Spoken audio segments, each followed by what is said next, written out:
तो नमस्कार दोस्तों, मैं हूं अमित और आज की इस वीडियो के अंदर मैं आपको बताने जा रहा हूं पाइथन के अंदर फंक्शंस क्या होते हैं और कितने टाइप्स के होते हैं और इसे हम पाइथन में क्यों इस्तेमाल करते हैं, इसे इस्तेमाल करने से हमें क्या फ़ायदा होता है। तो ये सब चीज़ें जानेंगे इस वीडियो के अंदर। तो चलिए इस वीडियो को फिर फटाफट से स्टार्ट करते हैं।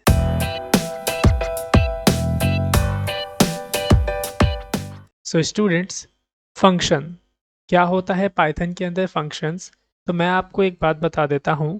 फंक्शंस किसी भी प्रोग्रामिंग लैंग्वेज में एक तरीके का बॉक्स होता है, एक तरीके का डब्बा कह लो या फिर एक तरीके का ब्लॉक कह लो, जिसके अंदर हम क्या करते हैं, अपने सारे कोड को लिख करके रखते हैं।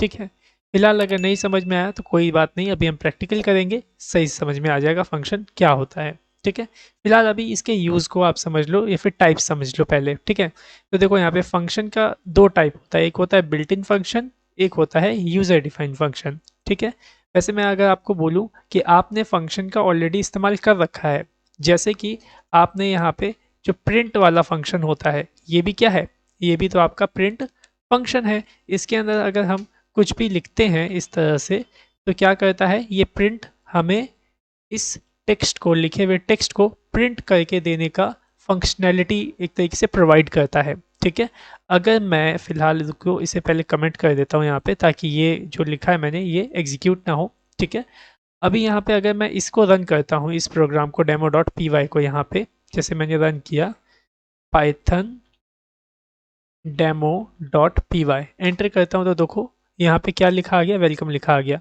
क्यों? क्योंकि इस प्रिंट फंक्शन ने हमें क्या फंक्शनैलिटी दी, क्या फीचर दिया, इस टेक्स्ट को प्रिंट करने की फंक्शनैलिटी दी। ठीक है, तो जो पहले से बने बनाए फंक्शन हमें मिलते हैं पाइथन के अंदर, उन फंक्शन को हम बिल्ट इन फंक्शन के नाम से जानते हैं।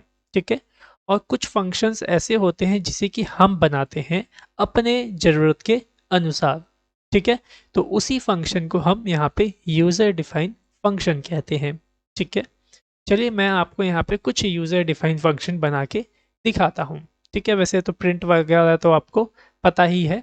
ठीक है, तो चलिए स्टार्ट करते हैं यूज़र डिफाइन फंक्शन बनाना। ठीक है, तो देखिए यूज़र डिफाइन फंक्शन बनाना बहुत ही आसान है। सबसे पहले आपको यहाँ पे डेफ कीवर्ड का यूज़ करना होता है। डेफ कीवर्ड का हम इसलिए यूज़ करते हैं ताकि हम पाइथन को बता सके कि जो हम यहाँ पे बना रहे हैं वो एक फंक्शन बना रहे हैं। ठीक है, तो यहाँ पे पहले आपको डेफ लिखना है और उसके बाद स्पेस दे करके फंक्शन का नाम, जैसे कि प्रिंट फंक्शन है एक, तो प्रिंट नाम हो गया ना फंक्शन का, वैसे ही हमें यहाँ पे अपना खुद का एक फंक्शन बनाना है। जैसे कि मैं यहाँ पे ऐड नाम से फंक्शन बनाता हूँ। ठीक है, इस तरीके से ऐड लिखोगे फंक्शन का नाम और इस तरीके से पैरेंथेसिस का साइन दे दोगे। ठीक है, उसके बाद इस तरीके से हमें क्या करना होगा, इसके अंदर जाना है। किसके अंदर जाना है? इस फंक्शन के अंदर जाना है। तो इस फंक्शन के अंदर जाने के लिए हमें इस तरीके से कॉलन लगाना होगा और एंटर करना होगा। और जैसे ही हम एंटर करेंगे तो देखिए एक टैब यहाँ पे इस तरीके से लग जाएगा। अगर आप इस टैब को फॉलो नहीं करोगे, यहाँ पे कुछ लिखोगे, तो क्या होगा, ये सब टेक्स्ट इस फंक्शन के अंदर नहीं बंद होगा। ठीक है, और जैसे कि मैंने अभी आपको बताया फंक्शन क्या है, एक तरीके का बॉक्स है, एक तरीके का ब्लॉक डब्बा है। ठीक है, जिसके अंदर हम अपने कोड को रखते हैं। ठीक है, तो हमें क्या करना है, जो भी लिखना है वो इसके अंदर लिखना है। तो मैं यहाँ पे इस तरीके से टैब दे दूंगा, तो क्या होगा, यहाँ पे जो भी अब मैं यहाँ लिखूंगा वो सब कुछ इस फंक्शन के अंदर राइट होगा। ठीक है, चलिए मैं यहाँ पे क्या करता हूँ, एक्स वेरिएबल बना लेता हूँ और इसके अंदर 5 को स्टोर कर लेता हूँ। ओके, एक वाई नाम से वेरिएबल बना लेता हूँ, इसके अंदर 6 को स्टोर कर लेता हूँ। ओके, देन एक z नाम से वेरिएबल बनाता हूँ और इसके अंदर x प्लस वाई को एडिशन करके z के अंदर स्टोर करके रख लेता हूँ। ठीक है, अब इसके बाद मैं सिंपली यहाँ पे प्रिंट वाले फंक्शन का इसमें यूज़ करके z को इस तरह से प्रिंट कर दूंगा। ठीक है, अभी अगर मैं इसको सेव करके रन करता हूँ तो क्या मेरे को ये रिज़ल्ट मिलेगा या नहीं? चलिए ज़रा इसको देखते हैं। तो मैं सिंपली यहाँ पे राइट करता हूँ python demo dot P Y, enter करता हूँ। तो देखिए मेरे को यहाँ पे अभी कोई भी रिज़ल्ट नहीं मिला। तो यहाँ पे आपने फंक्शन के माध्यम से क्या समझा कि जो भी कोड आप फंक्शन के अंदर लिखते हैं वो तुरंत ही एग्जीक्यूट नहीं करते हैं। मतलब फिर से समझिए, जो भी कोड आपने इस फंक्शन के अंदर लिखा वो प्रोग्राम रन करते ही एग्जीक्यूट मतलब चलते नहीं हैं। ठीक है, क्यों नहीं चलते? क्योंकि ये जो फंक्शन है वो एक डब्बे की तरह है और आपने इस अपने पूरे कोड को इस डब्बे में रख दिया है बंद करके। ठीक है, तो जब तक आप इस डब्बे को खोलोगे नहीं, मतलब इस फंक्शन को कॉल नहीं करोगे, तब तक इसके अंदर का लिखा हुआ ये प्रोग्राम या फिर ये स्टेटमेंट एग्जीक्यूट नहीं होगी। ठीक है, उम्मीद करता हूँ समझ में आ रहा होगा। देखिए, यहाँ पे जो आपने फंक्शन बनाया ये एक डब्बा है। अब जब तक आप डब्बे को खोलोगे नहीं तब तक उसके अंदर का सामान थोड़ी ना बाहर निकलेगा। उसी तरीके से हमारा ये जो फंक्शन है इसको हमें कॉल करना होगा। ठीक है, जैसे कि हमें प्रिंट की जरूरत पड़ती है तो हम यहाँ पे लिखते हैं ना ऐसे प्रिंट, और इस तरीके से पैरेंथेसिस लगा देते हैं तो ये आपका काम कर जाता है। इसी तरीके से अगर मेरे को इस ऐड वाले फंक्शन के अंदर के इस स्टेटमेंट को रन करवाना है तो मेरे को पहले क्या करना होगा, इस फंक्शन से बाहर निकलना होगा। चलिए बाहर निकलते, बाहर कैसे निकलेंगे? तो देखिए मैं यहाँ पे निकल गया इधर बाहर। अगर मैं टैब दे दूंगा तो अंदर हो जाऊंगा, ठीक है ना। अगर बाहर निकलना है तो मेरे को यहाँ पे आना रहेगा। ठीक है, अभी बाहर निकल गया। बाहर निकल के कैसे कॉल करेंगे फंक्शन? सिंपल ऐड लिखूंगा और इस तरीके से फंक्शन को ऐसे पैरेंथेसिस लगा दूंगा। तो यहाँ पे क्या होगा, ये मैंने फंक्शन को कॉल कर लिया। ठीक है, प्रोग्रामिंग में अगर हम फंक्शन के अंदर के कोड को एग्जीक्यूट करवाना चाहते हैं तो हमें इस तरीके से फंक्शन को कॉल करना पड़ता है। ठीक है, अब कॉल कर लिया। अभी अगर मैं इसको सेव करता हूँ और यहाँ पे रन करता हूँ तो देखिएगा यहाँ पे आंसर आ गया 11। ठीक है, तो उम्मीद करता हूँ आपको समझ में आ गया होगा कि फंक्शन क्या होता है और किस तरीके से आपका काम करता है। अब आप लोग मुझसे ये पूछेंगे कि इस फंक्शन का आखिरकार हमें फ़ायदा क्या मिलेगा, फंक्शन को हम यूज़ क्यों करें आखिरकार? तो देखिए, सबसे पहला फ़ायदा तो आपको ये मिलने वाला है कि आप अपने कोड को अपने अनुसार चला सकते हो। ठीक है, समझिएगा यहाँ पे इस बात को। जैसे कि मैंने यहाँ पे ये कोड लिखा और मैं ये नहीं चाहता कि जैसे ही मैं यहाँ पे प्रोग्राम अपना रन करूँ वैसे ही ये वाला कोड एग्जीक्यूट हो जाए। मैं चाहता हूँ ये जो कोड है ये कुछ देर के बाद एग्जीक्यूट हो, या फिर यहाँ पे यूज़र अगर यस लिखे तो ही एग्जीक्यूट हो, अगर यूज़र यहाँ नो लिखे तो एग्जीक्यूट ना हो। तो मतलब आप एक कंडीशन के ऊपर अपने प्रोग्राम को एग्जीक्यूट करवाना चाहते हो तो वहाँ पे ये फंक्शन आपका बहुत ज़्यादा हेल्प कर सकता है। ठीक है, जैसे कि एक और एग्जांपल देखिए, यहाँ पे मैंने नीचे फंक्शन कॉल किया था, मैंने इसको हटा दिया। अभी देखिए मैंने फंक्शन कॉल नहीं किया हुआ है तो यहाँ पे इसके अंदर का जो कोड है वो चलने वाला भी नहीं है। देखिए मैं चला के दिखाता हूँ, देखिए नहीं आया कुछ भी आंसर। ठीक है, अभी जैसे कि बाय द वे यहाँ पे मैं क्या करता हूँ, बाहर इस तरीके से इनपुट फंक्शन एक बार कॉल करता हूँ। यूज़र से इनपुट लेते हैं, मैं यहाँ पे राइट कर देता हूँ वांट टू कॉल फंक्शन।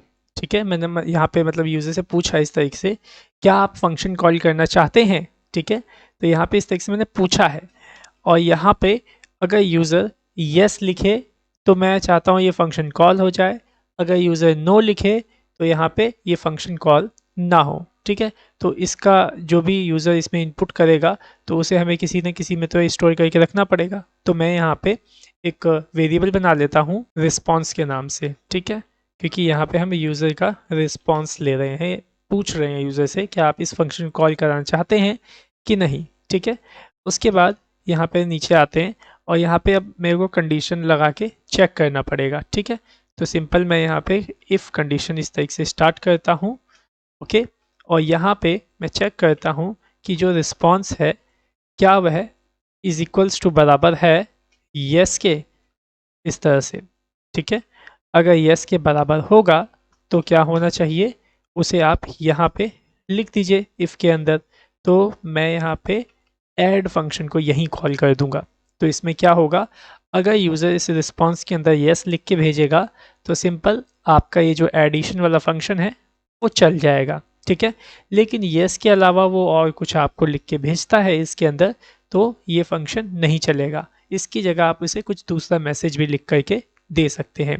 तो वो कैसे होगा, पहले मेरे को इफ़ से बाहर निकलना पड़ेगा और यहाँ पे मैं एल्स का यूज़ करूँगा और इस तरीके से कॉलन दूंगा। यहाँ पे एल्स के अंदर जाऊँगा और यहाँ पे मैं प्रिंट कर दूंगा इस तरह से फंक्शन नॉट कॉल्ड। ठीक है, तो देखा यहाँ पे आपने, हमने एक तरीके से इस फंक्शन के अंदर के कोड को कंडीशन के हिसाब से कॉल करवाया है चलिए सेव करते हैं इसको और रन करते हैं। ठीक है, पाइथन demo.py एंटर करता हूँ तो देखिए यहाँ पे मुझसे पूछा गया वांट टू कॉल फंक्शन। अगर मैं यहाँ पे यस लिख देता हूँ और एंटर करता हूँ तो देखिए फंक्शन के अंदर का कोड एग्जीक्यूट हुआ और यहाँ पे आंसर मिल गया 11। ठीक है, लेकिन अगर मैं यहाँ पे वांट टू कॉल फंक्शन के अंदर कुछ और लिख देता या नो लिख देता और एंटर करता तो देखिए क्या मैसेज आ गया, फंक्शन नॉट कॉल्ड। तो देखा आपने यहाँ पे फंक्शन से आप कितना बड़े बड़े काम को हैंडल कर सकते हो। ठीक है, फिलहाल मैं आपको एक बात बताता हूँ। देखिए जो आपके बड़े बड़े सॉफ्टवेयर वगैरह बनते हैं उसके अंदर जितने भी फीचर्स वगैरह बनते हैं उसे एक फंक्शन के अंदर ही रख के बनाया जाता है। जैसे कि यहाँ पे आप देखिए एडिट में अगर मैं जाऊं तो देखिए कितने सारे फंक्शन हैं यहाँ पे। एक तरीके से देखिए कट का एक अलग फंक्शन, कॉपी का अलग फंक्शन, देख रहे हैं यहाँ पे पेस्ट का अलग फंक्शन। ठीक है, तो यहाँ पे अगर कट करना है, जैसे जब मैं इस पर क्लिक करता हूँ, जैसे इस कट पे जब मैं क्लिक करूँगा तो होता क्या होगा, इस सॉफ्टवेयर के अंदर कट नाम का एक फंक्शन बना होगा जो कि कॉल होता होगा, उसके अंदर का जो कोड होता होगा वो रन होता होगा। और जब मैं कॉपी करता होऊंगा तो कॉपी के अंदर का कोड काम करता होगा।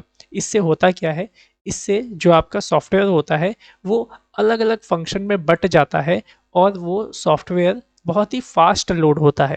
अब फास्ट क्यों लोड होता है मैं बता देता हूँ। जैसे कि देखिए जब आप किसी भी कोड को फंक्शन के अंदर रखते हैं तो वो फंक्शन मतलब प्रोग्राम रन करते ही चलता नहीं है। ठीक है ना, जैसे कि ये फंक्शन है हमारा ऐड वाला, तो इसके अंदर का कोड क्या, यहाँ पे हम जब रन कर रहे हैं डेमो वाली फाइल को तो तुरंत एग्जीक्यूट कर रहा है नहीं।